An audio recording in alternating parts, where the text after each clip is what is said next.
ക്രിസ്മസിന് ലോക് ഭവന് അവധിയില്ല എന്നുള്ളതാണ്. നാളെ എല്ലാവരും ഹാജരാകണമെന്ന ലോക് ഭവൻ കൺട്രോളറുടെ ഉത്തരവ്.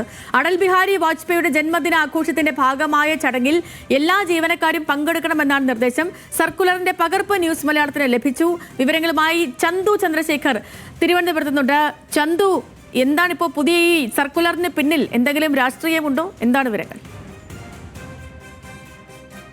BJP ഭരിക്കുന്ന സംസ്ഥാനങ്ങളിൽ ചില സംസ്ഥാനങ്ങൾ നേരത്തെ തന്നെ ഇത് സംബന്ധിച്ച ചില ഉത്തരവുകൾ ഇറക്കിയിരുന്നു. അതായത് ക്രിസ്മസ് ദിനമായ നാളെ പൊതുവിൽ അവധി ദിനമാണ്. ആ അവധി ദിനത്തിൽ സ്കൂളുകളിലെ കുട്ടികൾ ഈ ഗുഡ് ഗവേണൻസ് ഡേ മുൻ ഈ അടൽ ബിഹാരി വാജ്പേയിയുടെ മുൻ പ്രധാനമന്ത്രി അടൽ ബിഹാരി വാജ്പേയിയുടെ ജന്മദിന ആഘോഷങ്ങളുടെ ഭാഗമായാണ് ഇത്തരത്തിൽ ഗുഡ് ഗവേണൻസ് ഡേ കേന്ദ്ര സർക്കാർ സംഘടിപ്പിക്കുന്നത്. അതിന്റെ അടിസ്ഥാനത്തിലാണ് ഈ BJP ഭരിക്കുന്ന ചില സംസ്ഥാനങ്ങൾ ഇത്തരത്തിൽ നാളെ പ്രവൃത്തി ദിനമാക്കിക്കൊണ്ട് ഉള്ള നടപടികളിലേക്ക് കടന്നതും അത് സംബന്ധിച്ച ഉത്തരവിറക്കിയത്. ഇപ്പോൾ അതിന് തൊട്ട് പിന്നാലെയാണ് സംസ്ഥാനത്ത് ലോക് ഭവൻ ഇത്തരത്തിലൊരു സർക്കുലർ ഇറക്കിയിരിക്കുന്നത്. അതായത് ക്രിസ്മസിന് അവധി നാളെ ഇല്ല.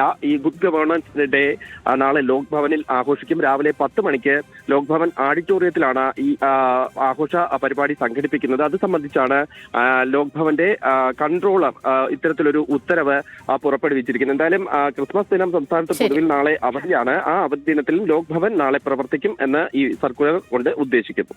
ഓക്കെ ചന്തു, ശരി. ചന്തു ചന്ദ്രശേഖറാണ് വിവരങ്ങൾ നൽകിയത്. അപ്പോ ലോക് ഭവന് നാളെ ക്രിസ്മസ് ദിനത്തിൽ അവധിയില്ല.